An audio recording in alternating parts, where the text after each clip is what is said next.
Today's video, tuturuan ko kayo kung paano makita ang ilan sa mga na-stock sa FB natin at kung ano ang others na meron sa dulo ng mga naka-view or nakakita ng FB story natin or Myday. So let's go.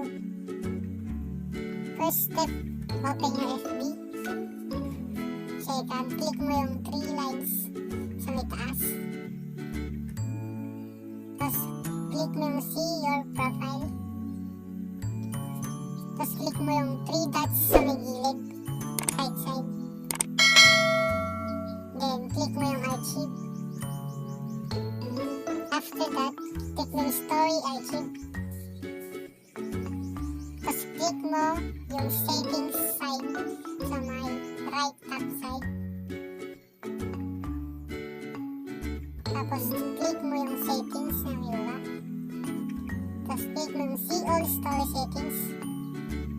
Then, yung story privacy, pinutin mo yan.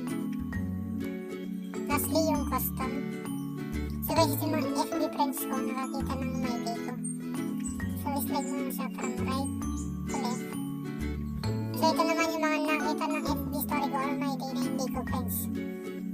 So, paano ba nila makikita yung story or Myday mo na hindi mo sila friends? So, yung ginagawa nila, i-stock nila yung FB account mo. Tapos i-click nila yung profile mo, tapos yun, muna nila makikita yung Myday mo. Yan, salamat!